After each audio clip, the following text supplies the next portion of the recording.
আপনারা দেখতে পাচ্ছেন ইতিমধ্যেই কিন্তু কোচবিহারের মদনমোহন মন্দিরে পৌঁছে গিয়েছেন অভিষেক বন্দ্যোপাধ্যায়। সেখানে ইতিমধ্যেই পৌঁছে গিয়েছেন তিনি, আর কিছুক্ষণের পরেই মন্দিরে পুজো দেবেন। তারপরেই কিন্তু আগামীকাল থেকে কিন্তু শুরু হবে অভিষেকের জনসংযোগ কর্মসূচি। কোচবিহারের মদনমোহন মন্দির থেকে সরাসরি আমাদের সঙ্গে রয়েছেন আমাদের প্রতিনিধি দেবযানী। দেবযানী, তোমার কাছে প্রথমেই যেটা জানতে চাইবো, ঠিক কি পরিস্থিতি এখন অভিষেক বন্দ্যোপাধ্যায় পৌঁছে গিয়েছেন মদনমোহন মন্দিরে, ঠিক কখন পুজো দেবে বলে জানা যাচ্ছে? উদানদা একটু দেখেন আমাদের, এই দেখেন ও জলিলা, কি আশ্চর্য! এটা কি হলো? আমরা তো কিছু পাবো না।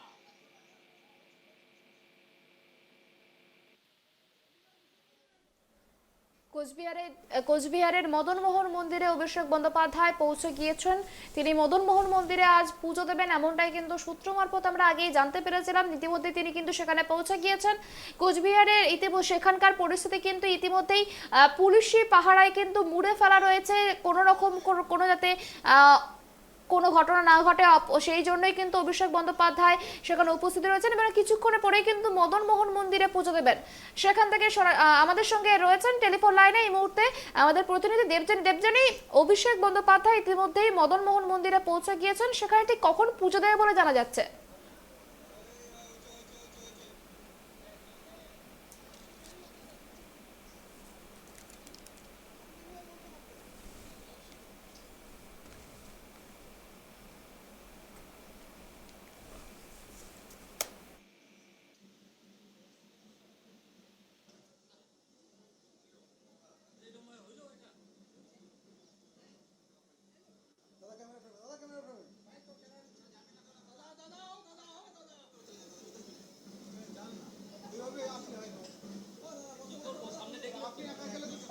যেটা বললো, দেখলেন যেটা বললেন সেটাই। কোচবিহার থেকে সেখানে ইতিমধ্যে পৌঁছে গিয়েছেন অভিষেক বন্দ্যোপাধ্যায়। তিনি আজ মদনমোহন মন্দিরে পুজো দেবেন। আমাদের সঙ্গে এবারও জুড়ে গিয়েছে আমাদের প্রতিনিধি দেবযানী, তোমার কাছে প্রথমে যেটা জানতে চাইবো, অভিষেক বন্দ্যোপাধ্যায় ইতিমধ্যে পৌঁছে গিয়েছেন মদনমোহন মন্দিরে, ঠিক কখন পুজো দেবে, তার কর্মসূচি ঠিক কখন শুরু হবে পুজো দেওয়ার কর্মসূচি? দেখো, কোচবিহারের ঐতিহ্যবাহী মন্দির এই মদনমোহন মন্দির, যে মন্দিরে শুধু স্থানীয় মানুষ নন, দেশ বিদেশ থেকে মানুষরা আসেন এই মদনমোহন মন্দিরে। এখানে রাস পূর্ণিমা এবং দোল পূর্ণিমার জনসমাগম হয়, পুণ্যার্থীদের জনসমাগম হয়। আগামীকাল অভিষেক বন্দ্যোপাধ্যায় যে তৃণমূলের নবজোয়ার, যে নতুন কর্মসূচি শুরু করতে চলেছেন, তার আগে তিনি এই মদনমোহন মন্দিরে পুজো দিচ্ছেন। এই মুহূর্তে তিনি পুজো দিচ্ছেন, মন্দিরের ভেতরেই রয়েছেন তিনি, এবং তার সঙ্গে যারা এখানকার তৃণমূলের স্থানীয় কিছু ব্যক্তিত্ব তারাও রয়েছেন। দেখো, এই মন্দির অতি প্রাচীন মন্দির।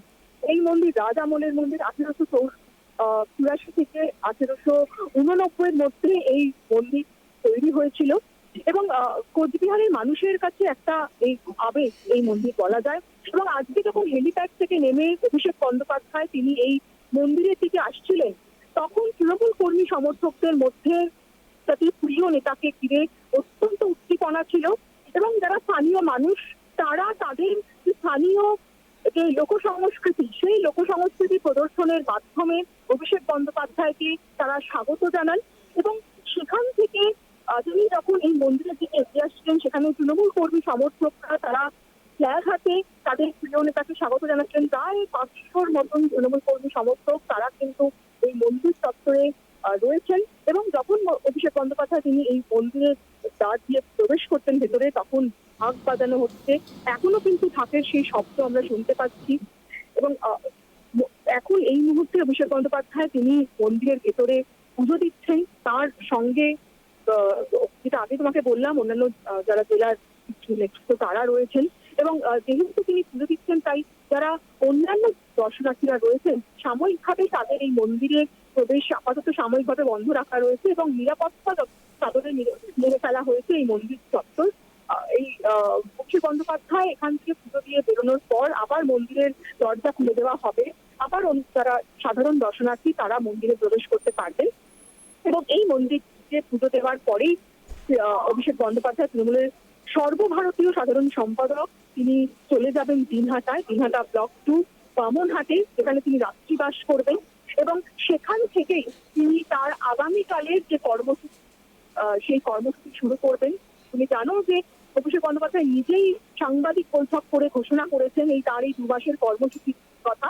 এই 2 মাস তিনি বাড়ির বাইরে থাকবেন। কোচবিহার থেকেই তার এই কর্মসূচি তিনি শুরু করেছেন, যেটা শেষ হবে কাকদ্বীপে গিয়ে, দক্ষিণ 24 পরগনার কাকদ্বীপে গিয়ে সাগরে তিনি তার কর্মসূচি শেষ করবেন। এবং তার এই কর্মসূচির জন্য মুখ্যমন্ত্রী মমতা বন্দ্যোপাধ্যায় তাকে টুইট করে অভিনন্দন জানিয়েছেন। এবং অভিষেক বন্দ্যোপাধ্যায়ও পাল্টা রিটুইটে যেটা জানিয়েছেন যে রাজ্য সরকারের যে প্রকল্পগুলো রয়েছে, যে সামাজিক প্রকল্পগুলো রয়েছে, সেই প্রকল্পগুলো সাধারণ মানুষের কাছে পৌঁছে দেওয়াই তার লক্ষ্য এবং সেই লক্ষ্য নিয়ে তিনি বেরিয়েছেন।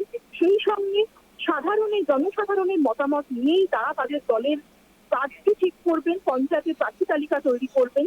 সেই উদ্দেশ্য নিয়ে তিনি এই যে নজিরবিহীন একটা কর্মসূচি তিনি নিয়েছেন।